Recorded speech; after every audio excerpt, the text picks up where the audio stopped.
Hey y'all, it's Ashley. So last night I made some batches of sourdough sandwich bread and it is underproofed.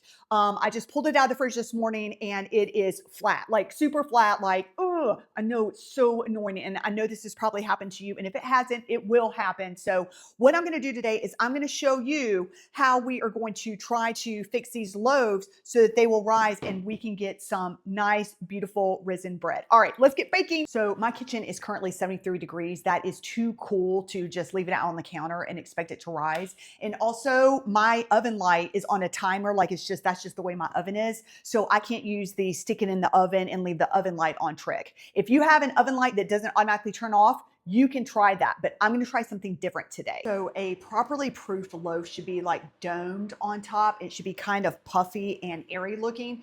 You can tell that mine is like basically flat. So if yours looks like mine, that's what we're just going to try to focus on, getting it airy and puffy looking today. All right, so go ahead and cover up your loaf of bread.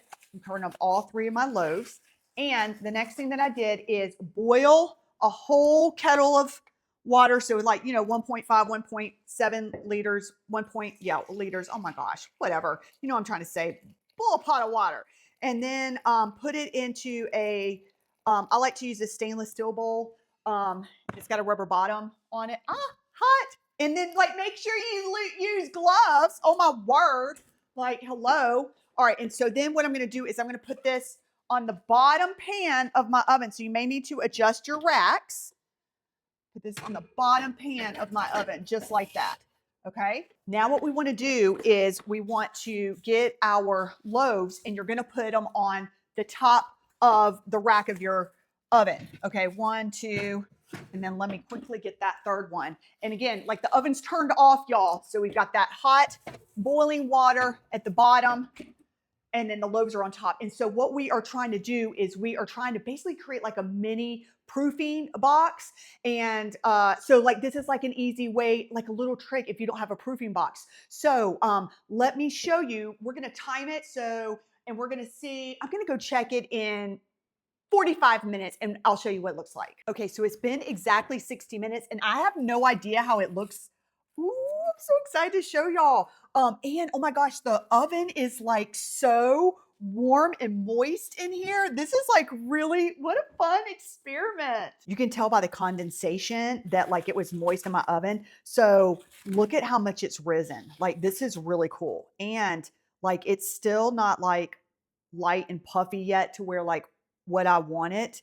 Cause I'm doing the poke test and it's like, it needs to be like, wait, it's too dense. Like, look at this. Like it's just too dense, but it is way better than what it is. So what I'm going to do is I am going to boil some more water. I'm going to dump out the old water. I'm going to refill it. I'm going to cover these back up and I'm going to leave it in there for another hour and we're going to see what it looks like then. Okay, it's been 1 hour exactly. So the total time it's been in here has been 2 hours and then I changed the bowl twice. Okay, so if you're taking notes, I just wanted to let you know.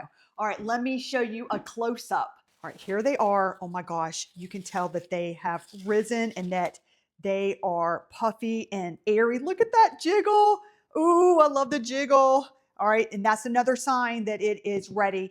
But even you can do that sign like to make sure it's jiggly. Like I can tell that these are ready. But another one is that we can do the poke test. So you put your finger in here and if it springs back really fast, like it wasn't even touched, then it's not ready yet. But if it springs back slow and it leaves a little indent like mine's doing, that is your sign that it is ready to bake. And then if it doesn't spring back at all, like it just stays at the surface, then that means that like it's gone too far. So this is perfect.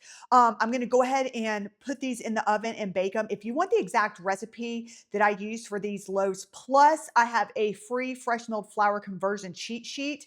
I've got both linked down below. And yeah, I'm so excited. Let me know if you love this trick. I freaking love it and I'm so excited. Happy baking.